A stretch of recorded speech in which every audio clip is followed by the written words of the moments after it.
Hello नमस्कार आदाब में बीएस दोस्तों, मैं जिस देश को चाहूं तबाह कर सकता हूं, यह अहंकार भरी धमकी दुनिया के सबसे ताकतवर इंसान डोनाल्ड ट्रंप ने दी है। एक तरफ ट्रंप की यह दबंगाई है तो दूसरी तरफ उन ईरानी नौसैनिकों की आखिरी सेल्फी जो ताजमहल देखने आए थे लेकिन अब मौत की आगोश में है। क्या दुनिया जल रही है और हम सिर्फ तमाशा देख रहे हैं? दोस्तों, कुछ दिन पहले इंसानियत को झकझोर देने वाली खबर आई थी। हाल ही में भारत के विशाखापट्टनम आए ईरानी युद्धपोत आइरिस डेना के 87 नौसैनिकों की अमेरिकी हमले में मौत हो गई थी। मरने से कुछ दिन पहले ही ये नौसैनिक आगरा में ताजमहल का दीदार कर रहे थे, अपनी आखिरी सेल्फी ले रहे थे। किसे पता था कि भारत की मेहमानवाजी उनकी आखिरी याद बन जाएगी।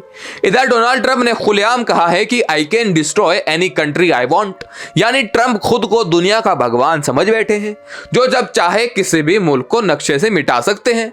इसी बीच चीन के विदेश मंत्री वांग यी ने पासा पलटते हुए कहा कि भारत और चीन एक दूसरे को प्रतिद्वंदी नहीं बल्कि पार्टनर समझना चाहिए। क्या चीन वाकई दोस्ती करना चाहता है या ट्रंप के डर से पैदा हुई मजबूरी है?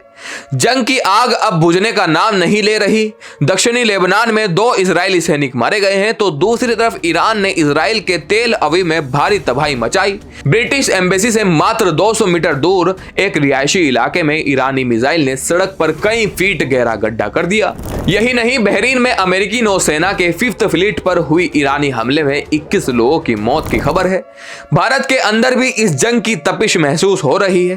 केरल के कोची पोर्ट पर बिना अनुमति के ईरानी युद्धपोत आइरिस लावान की वीडियोग्राफी करने के आरोप में रिपब्लिक टीवी के 2 पत्रकारों को गिरफ्तार कर लिया गया।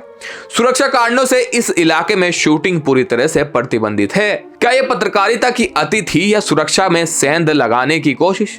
अमेरिका ने भारत को रूस से तेल खरीदने की 30 दिन की मोहलत तो दे दी, लेकिन इसकी कीमत बहुत भारी चुकानी होगी।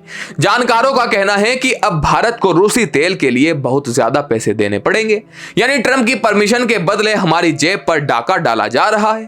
क्या यह राहत है या अमेरिका की नई ब्लैकमेलिंग?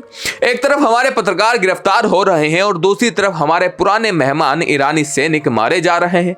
ट्रंप की विस्तारवादी भूख और इजराइल ईरान की नफरत ने पूरी दुनिया को एक अंधेरे मोड़ पर खड़ा कर दिया है, जहां से सिर्फ तबाही नजर आती है।